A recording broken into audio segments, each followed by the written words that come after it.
Have you ever noticed how the smallest details can tell the biggest stories? Let us travel back to the battlefields of World War II and look at something you might have missed: the way German and Soviet officers wore their pistols. It seems minor, but where they placed their holster reveals a fascinating clash of military philosophies, traditions, and combat styles. You see, German officers commonly carried their holsters on the left side.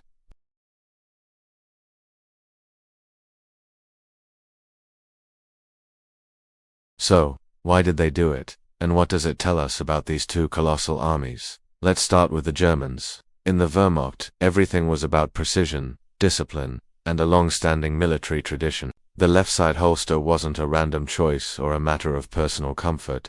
It was doctrine. The idea was built around perfect efficiency. A soldier had to know exactly where his weapon was and how to draw it in a split second, without a single wasted movement. For a right-handed officer, which most were, placing the holster on the left hip allowed for a cross-draw. The right hand would sweep across the body in a smooth, diagonal motion to grab the pistol.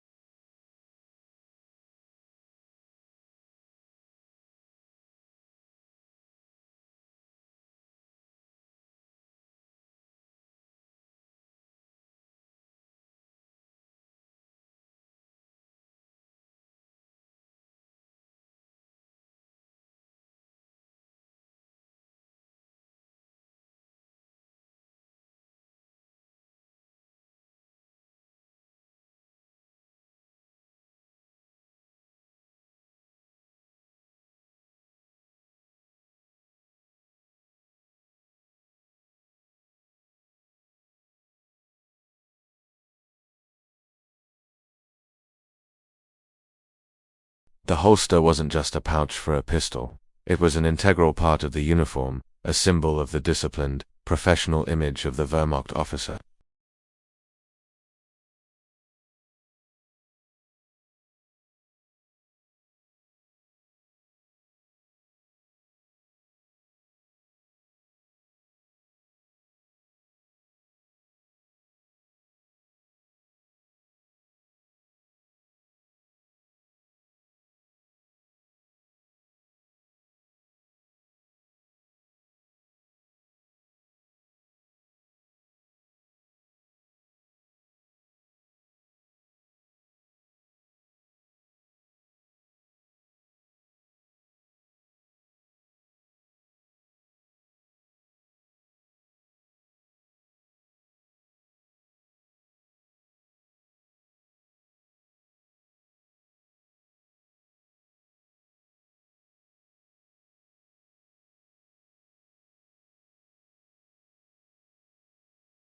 Military culture is incredibly resistant to change. Uniform regulations often carry the ghosts of past generations, and the right side holster was one of those ghosts.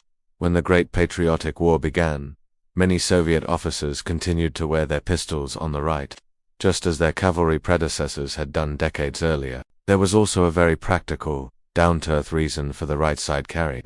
The Soviet style of drawing a pistol was different. It wasn't the slick cross-draw of the Germans, it was a more straightforward, rugged pull. Soviet holsters were often designed for durability in the harshest conditions imaginable: mud, snow, and freezing rain. They frequently had large flaps and tight retention straps to protect the weapon from the elements.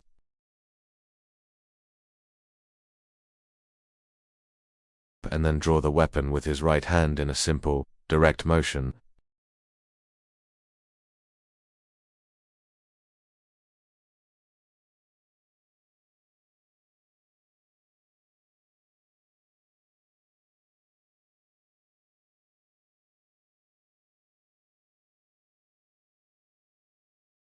The German left side placement was ideal for an officer who might be leading from a command post or directing troop movements. His pistol was often a symbol of his authority, a last resort weapon, not his primary tool for fighting.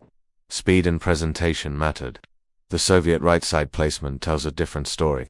It was about raw practicality for officers who were often fighting right, alongside their men in the trenches and on the front lines.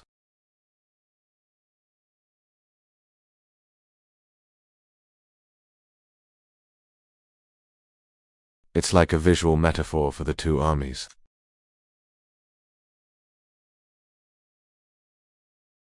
For the Soviet Union, the right-side holster signifies adaptation, a legacy of cavalry warfare, and brutal practicality. Two sides, two philosophies, all revealed by the placement of a single piece of gear. The German approach to war was rooted in order, formality, and meticulously calculated maneuvers. They sought to master war through discipline and doctrine. The Soviet approach was shaped by resilience, improvisation, and sheer endurance. They sought to survive war and win it through grit and adaptability. It's a powerful reminder that history isn't just made in grand battles and strategic masterstrokes, it's also written in the everyday objects people used, in the uniforms they wore, the equipment they carried, and the habits they formed. The simple angle of a pistol holster can tell us about two completely different military worlds, and sometimes it's these small, overlooked details that tell the biggest and most human stories of all. Thanks for watching. If you found this interesting, don't forget to like this video and subscribe to the channel for more deep dives into the hidden details of history.